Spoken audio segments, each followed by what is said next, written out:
The Complete Works of William Shakespeare by William Shakespeare. Act V, Scene 1. London. The Palace Senate.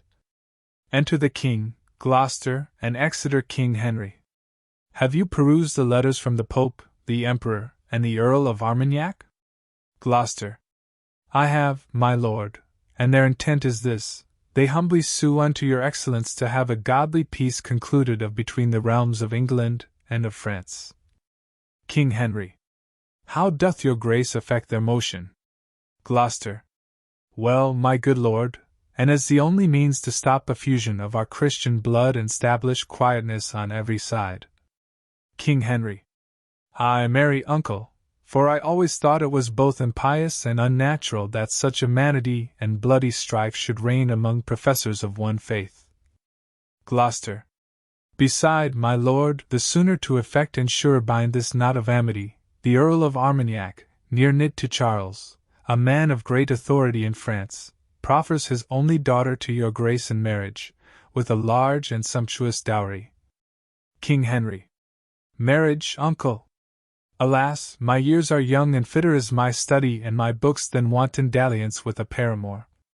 Yet call th ambassadors, and, as you please, so let them have their answers every one. I shall be well content with any choice tends to God's glory and my country's weal. Enter in Cardinal's habit Beaufort, the papal legate, and 2 ambassadors Exeter. What? Is my Lord of Winchester installed and called unto a cardinal's degree? Then I perceive that will be verified. Henry V did sometime prophesy, if once he come to be a cardinal, he'll make his cap coequal with the crown. King Henry. My lords ambassadors, your several suits have been considered and debated on. Your purpose is both good and reasonable, and therefore are we certainly resolved to draw conditions of a friendly peace, which by my Lord of Winchester we mean shall be transported presently to France. Gloucester. And for the proffer of my lord your master, I have informed his highness so at large, as, liking of the lady's virtuous gifts, her beauty, and the value of her dower, he doth intend she shall be England's queen. King Henry. To ambassador, in argument and proof of which contract, bear her this jewel, pledge of my affection. And so, my Lord Protector, see them guarded and safely brought to Dover, wherein shipped, commit them to the fortune of the sea.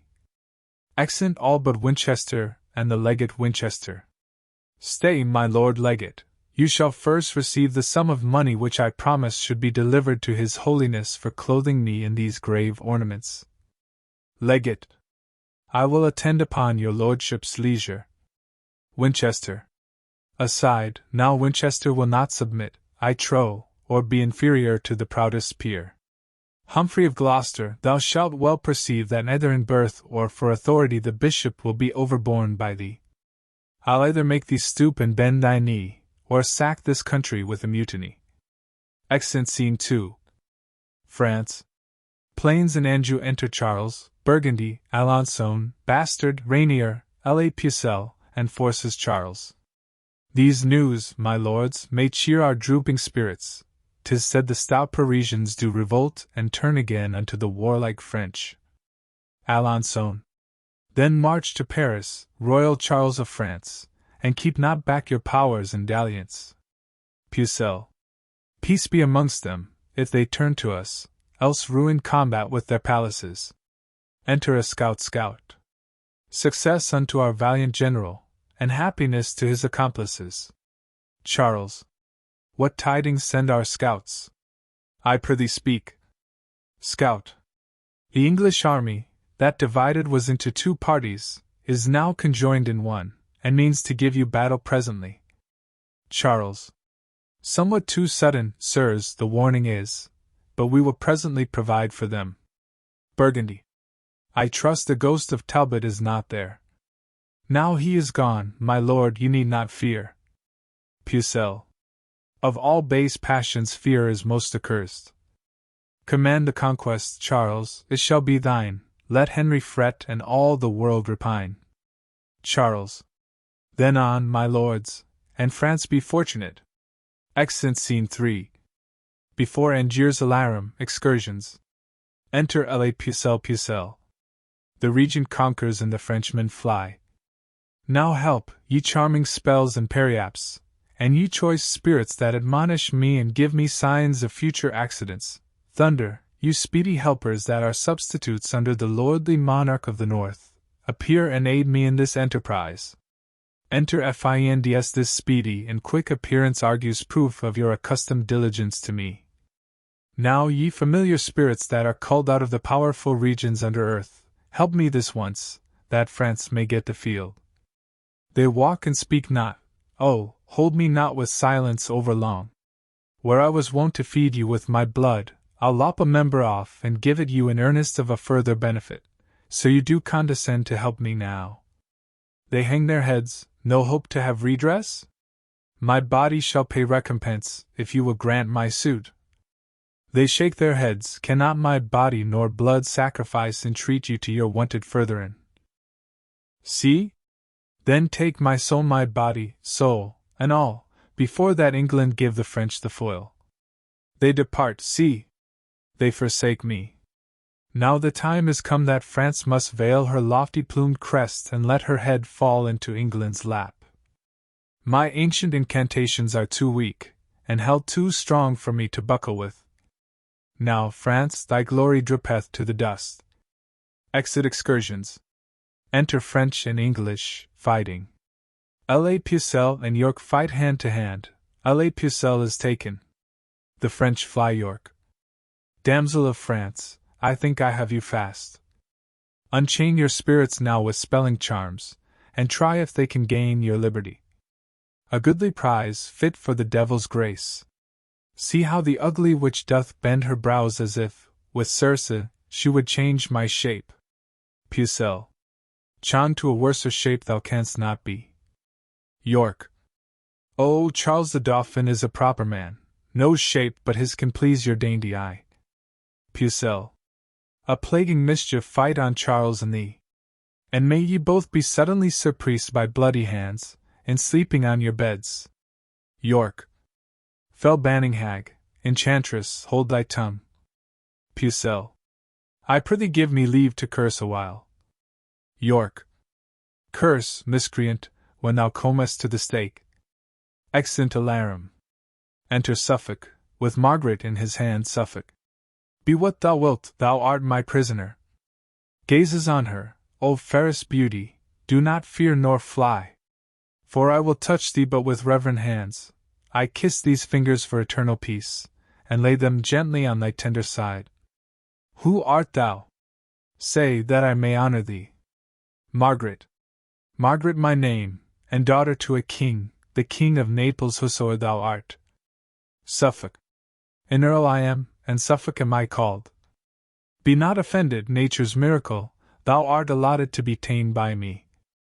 So doth the swan her downy cygnets save, keeping them prisoner, underneath her wings. Yet if this servile usage once offend, go and be free again as Suffolk's friend. She is going, oh stay! Aside, I have no power to let her pass, my hand would free her, but my heart says no. As plays the sun upon the glassy streams, twinkling another counterfeited beam, so seems this gorgeous beauty to mine eyes. Fain would I woo her, yet I dare not speak. I'll call for pen and ink, and write my mind. Fie de la Pole! Disable not thyself, hast not a tongue? Is she not here thy prisoner? Wilt thou be daunted at a woman's sight? Aye, beauty's princely majesty is such confounds the tongue and makes the senses rough. Margaret. Say, Earl of Suffolk, if thy name be so, what ransom must I pay before I pass? For I perceive I am thy prisoner. Suffolk. Aside, how canst thou tell she will deny thy suit, before thou make a trial of her love? Margaret. Why speak'st thou not? What ransom must I pay? Suffolk. Aside, she's beautiful, and therefore to be wooed, she is a woman, therefore to be won. Margaret. Wilt thou accept of ransom yet or no? Suffolk.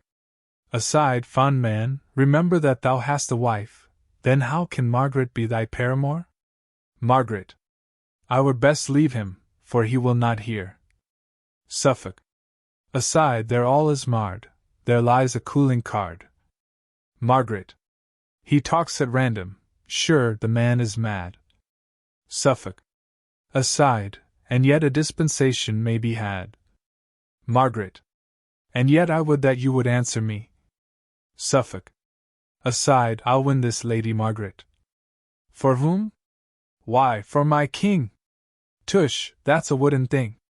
Margaret. He talks of wood. It is some carpenter. Suffolk. Aside, yet so my fancy may be satisfied, and peace established between these realms.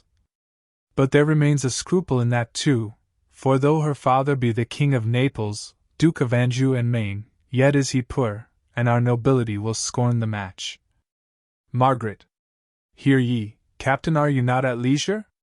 Suffolk. Aside, it shall be so, disdain they ne'er so much. Henry is youthful, and will quickly yield. Madam, I have a secret to reveal. Margaret. Aside, what though I be enthralled? He seems a knight, and will not any way dishonour me. Suffolk. Lady, vouchsafe to listen what I say. Margaret. Aside, perhaps I shall be rescued by the French, and then I need not crave his courtesy. Suffolk. Sweet madam, give me hearing in a cause. Margaret. Aside, tush. Women have been captivate ere now. Suffolk. Lady, wherefore talk you so? Margaret. I cry you mercy, 'tis but quid for quo. Suffolk. Say, gentle princess, would you not suppose your bondage happy, to be made a queen? Margaret. To be a queen in bondage is more vile than is a slave in base servility, for princes should be free. Suffolk. And so shall you, if happy England's royal king be free. Margaret. Why, what concerns his freedom unto me? Suffolk. I'll undertake to make thee Henry's queen, to put a golden sceptre in thy hand and set a precious crown upon thy head, if thou wilt condescend to be my Margaret. What? Suffolk. His love. Margaret. I am unworthy to be Henry's wife. Suffolk. No, gentle madam, I unworthy am to woo so fair a dame to be his wife and have no portion in the choice myself. How say you, madam? Are ye so content? Margaret. And if my father please, I am content. Suffolk. Then call our captains and our colours forth. And, madam, at your father's castle walls we'll crave a parley to confer with him. Sound a parley. Enter Rainier on the walls. See, Rainier, see, thy daughter prisoner. Rainier. To whom? Suffolk. To me. Rainier. Suffolk, what remedy? I am a soldier and unapt to weep or to exclaim on fortune's fickleness. Suffolk. Yes, there is remedy enough, my lord. Consent, and for thy honour give consent, thy daughter shall be wedded to my king, whom I with pain have wooed and won thereto, and this her easy held imprisonment hath gained thy daughter princely liberty. Rainier. Speaks Suffolk as he thinks? Suffolk. Fair Margaret knows that Suffolk doth not flatter face or feign. Rainier. Upon thy princely warrant I descend to give the answer of thy just demand. Exit Rainier from the walls. Suffolk. And here I will expect thy coming. Trumpets sound. Enter Rainier below. Rainier. Welcome, brave Earl, into our territories. Command in Anjou which your honour pleases. Suffolk. Thanks, Rainier, happy for so sweet a child, fit to be made companion with a king. What answer makes your grace unto my suit? Rainier. Since thou dost deign to woo her little worth to be the princely bride of such a lord, upon condition I may quietly enjoy mine own, the country Maine and Anjou, free from oppression or the stroke of war, my daughter shall be Henry's, if he please. Suffolk. That is her ransom, I deliver her. And those 2 counties I will undertake your grace shall well and quietly enjoy. Rainier. And I again, in Henry's royal name, as deputy unto that gracious king, give thee her hand for sign of plighted faith. Suffolk. Rainier of France, I give thee kingly thanks, because this is in traffic of a king, Aside, and yet, methinks, I could be well content to be mine own attorney in this case. I'll over then to England with this news, and make this marriage to be solemnized. So, farewell, Rainier. Set this diamond safe in golden palaces, as it becomes. Rainier, I do embrace thee as I would embrace the Christian prince, King Henry, were he here. Margaret. Farewell, my lord. Good wishes, praise, and prayers shall Suffolk ever have of Margaret. She is going, Suffolk. Farewell, sweet madam. But hark you, Margaret, no princely commendations to my king? Margaret. Such commendations as becomes a maid, a virgin, and his servant, say to him. Suffolk. Words sweetly placked and modestly directed. But, madam, I must trouble you again, no loving token to his majesty? Margaret. Yes, my good lord, a pure unspotted heart, never yet taint with love, I send the king. Suffolk. And this withal. Kisses her, Margaret. That for thyself, I will not so presume to send such peevish tokens to a king. Exeunt Rainier and Margaret Suffolk. Oh, wert thou for myself! But Suffolk, stay, thou mayst not wander in that labyrinth. There minotaurs and ugly treasons lurk. Solicit Henry with her wondrous praise. Bethink thee on her virtues that surmount, and natural graces that extinguish art. Repeat their semblance often on the seas, that, when thou comest to kneel at Henry's feet, thou mayst bereave him of his wits with wonder. Exit Scene 4. Camp of the Duke of York and Anjou. Enter York, Warwick, and others York. Bring forth that sorceress, condemned to burn. Enter La Pucelle, guarded, and a shepherd. Ah, Joan, this kills thy father's heart outright. Have I sought every country far and near, and now it is my chance to find thee out. Must I behold thy timeless cruel death? Ah, Joan, sweet daughter Joan, I'll die with thee. Pucelle. Decrepit miser! Base ignoble wretch! I am descended of a gentler blood. Thou art no father nor no friend of mine. Shepherd. Out! My lords, and please you, 'tis not so. I did beget her, all the parish knows. Her mother liveth yet, can testify she was the first fruit of my bachelorship. Warwick. Graceless, wilt thou deny thy parentage? York. This argues what her kind of life hath been wicked and vile, and so her death concludes. Shepherd. Fie, Joan, that thou wilt be so obstacle.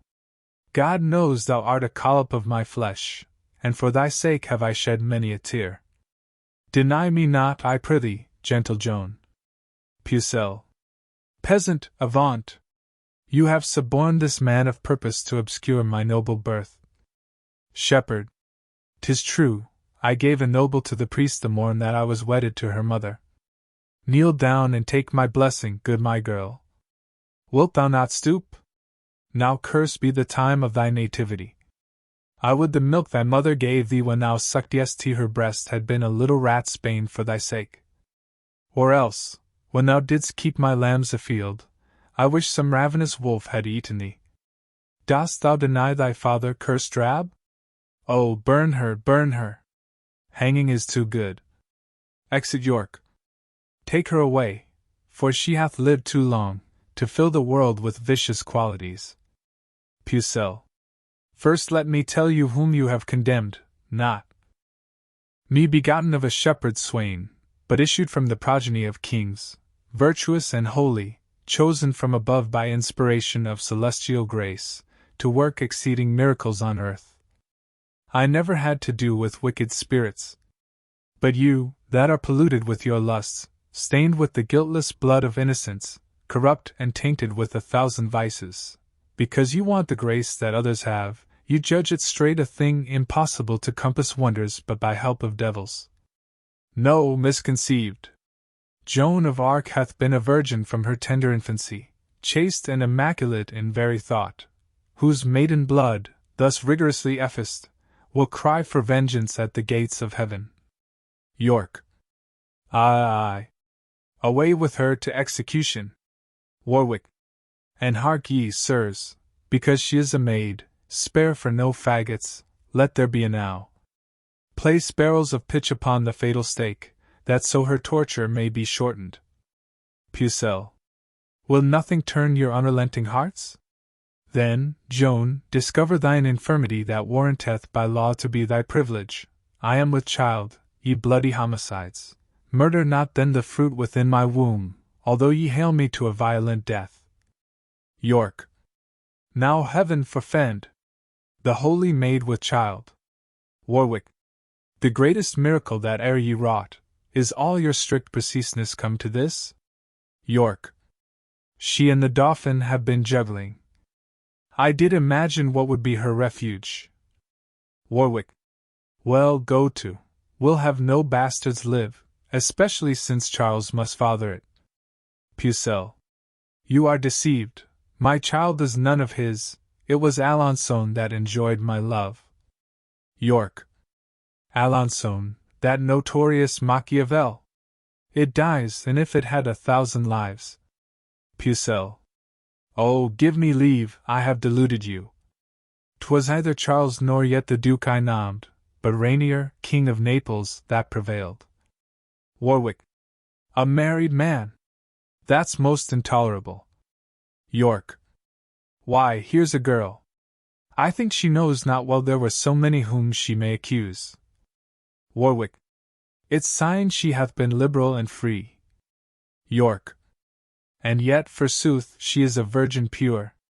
Strumpet, thy words condemn thy brat and thee. Use no entreaty, for it is in vain. Pucelle. Then lead me hence with whom I leave my curse. May never glorious sun reflex his beams upon the country where you make abode, but darkness, and the gloomy shade of death environ you, till mischief and despair drive you to break your necks or hang yourselves. Exit guarded York. Break thou in pieces and consume to ashes, thou foul accursed minister of hell. Enter Cardinal Beaufort, attended Cardinal. Lord Regent, I do greet your Excellence with letters of commission from the King. For know, my lords, the states of Christendom, moved with remorse of these outrageous broils, have earnestly implored a general peace betwixt our nation and the aspiring French, and here at hand the Dauphin and his train approacheth, to confer about some matter. York. Is all our travail turned to this effect? After the slaughter of so many peers, so many captains, gentlemen, and soldiers, that in this quarrel have been overthrown and sold their bodies for their country's benefit, shall we at last conclude effeminate peace? Have we not lost most part of all the towns, by treason, falsehood, and by treachery, our great progenitors had conquered? O Warwick, Warwick! I foresee with grief the utter loss of all the realm of France. Warwick. Be patient, York. If we conclude a peace, it shall be with such strict and severe covenants as little shall the Frenchman gain thereby. Enter Charles Alençon, Bastard, Rainier, and others. Charles. Since, lords of England, it is thus agreed that peaceful truce shall be proclaimed in France, we come to be informed by yourselves what the conditions of that league must be. York. Speak, Winchester, for boiling choler chokes the hollow passage of my poisoned voice, by sight of these our baleful enemies. Cardinal.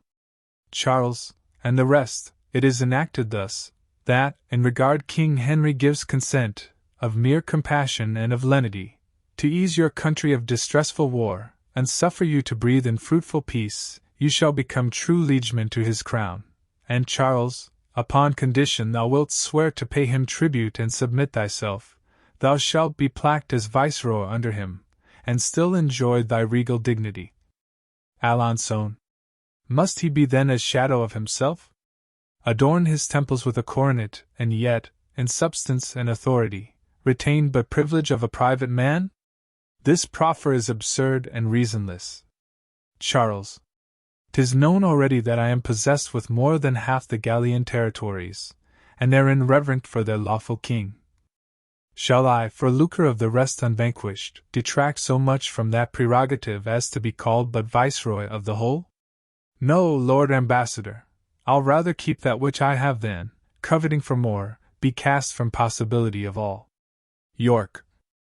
Insulting Charles. Hast thou by secret means used intercession to obtain a league, and now the matter grows to compromise, standst thou aloof? Upon comparison? Either accept the title thou usurpst, of benefit proceeding from our king and not of any challenge of desert, or we will plague thee with incessant wars. Rainier.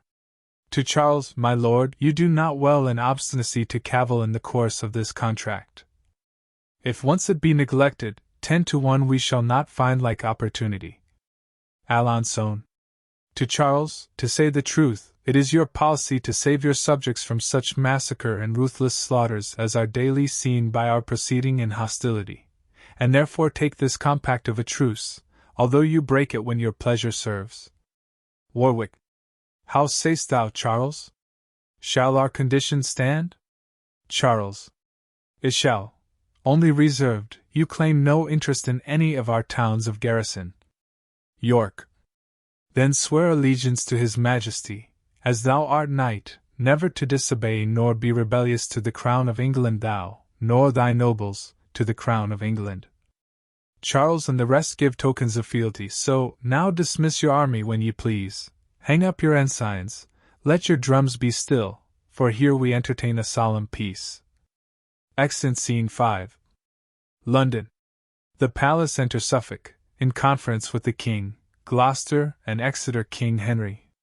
Your wondrous rare description, noble Earl, of beauteous Margaret hath astonished me. Her virtues, graced with external gifts, do breed love's settled passions in my heart, and like as rigor of tempestuous gusts provokes the mightiest hulk against the tide, so am I driven by breath of her renown either to suffer shipwreck or arrive where I may have fruition of her love. Suffolk. Tush, my good lord! This superficial tale is but a preface of her worthy praise. The chief perfections of that lovely dame, had I sufficient skill to utter them, would make a volume of enticing lines able to ravish any dull conceit, and which is more, she is not so divine, so full replete with choice of all delights, but with as humble lowliness of mind she is content to be at your command, I mean, of virtuous intents, to love and honor Henry as her lord. King Henry. And otherwise will Henry ne'er presume. Therefore, my Lord Protector, give consent that Margaret may be England's royal queen. Gloucester. So should I give consent to flatter sin. You know, my lord, your highness is betrothed unto another lady of esteem. How shall we then dispense with that contract, and not deface your honor with reproach? Suffolk. As doth a ruler with unlawful oaths, or one that at a triumph, having vowed to try his strength, forsaketh yet the lists by reason of his adversary's odds. A poor earl's daughter is unequal odds, and therefore may be broke without offence. Gloucester. Why, what, I pray, is Margaret more than that? Her father is no better than an earl, although in glorious titles he excel. Suffolk. Yes, my lord, her father is a king, the King of Naples and Jerusalem, and of such great authority in France as his alliance will confirm our peace, and keep the Frenchmen in allegiance. Gloucester. And so the Earl of Armagnac may do, because he is near kinsman unto Charles. Exeter. Beside, his wealth doth warrant a liberal dower, where Rainier sooner will receive than give. Suffolk. A dower, my lords! Disgrace not so your king, that he should be so abject, base, and poor, to choose for wealth and not for perfect love. Henry is able to enrich his queen, and not to seek a queen to make him rich.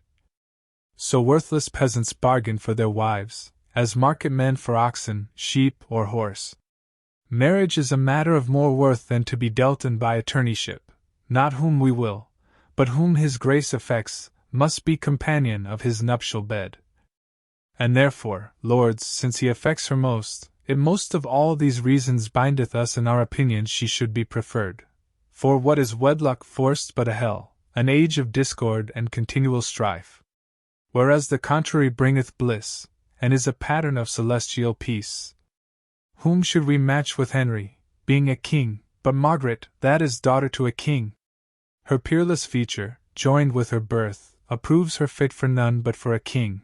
her valiant courage and undaunted spirit, more than in women commonly is seen, will answer our hope in issue of a king, for Henry, son unto a conqueror, is likely to beget more conquerors, if with a lady of so high resolve as is fair Margaret he be linked in love. Then yield, my lords, and here conclude with me that Margaret shall be queen, and none but she. King Henry. Whether it be through force of your report, my noble lord of Suffolk, or for that my tender youth was never yet ardent with any passion of inflaming love, I cannot tell. But this I am assured, I feel such sharp dissension in my breast, such fierce alarums both of hope and fear, as I am sick with working of my thoughts. Take therefore shipping, post, my lord, to France, agree to any covenants, and procure that Lady Margaret do vouchsafe to come to cross the seas to England, and be crowned King H. Henry's faithful and anointed queen. For your expenses and sufficient charge, among the people gather up a tenth. Begone, I say, for till you do return I rest perplexed with 1,000 cares. And you, good uncle, banish all offence, if you do censure me by what you were, not what you are, I know it will excuse this sudden execution of my will. And so conduct me where, from company, I may revolve and ruminate my grief. Exit Gloucester. Ay, grief, I fear me, both at first and last. Exit Gloucester and Exeter Suffolk.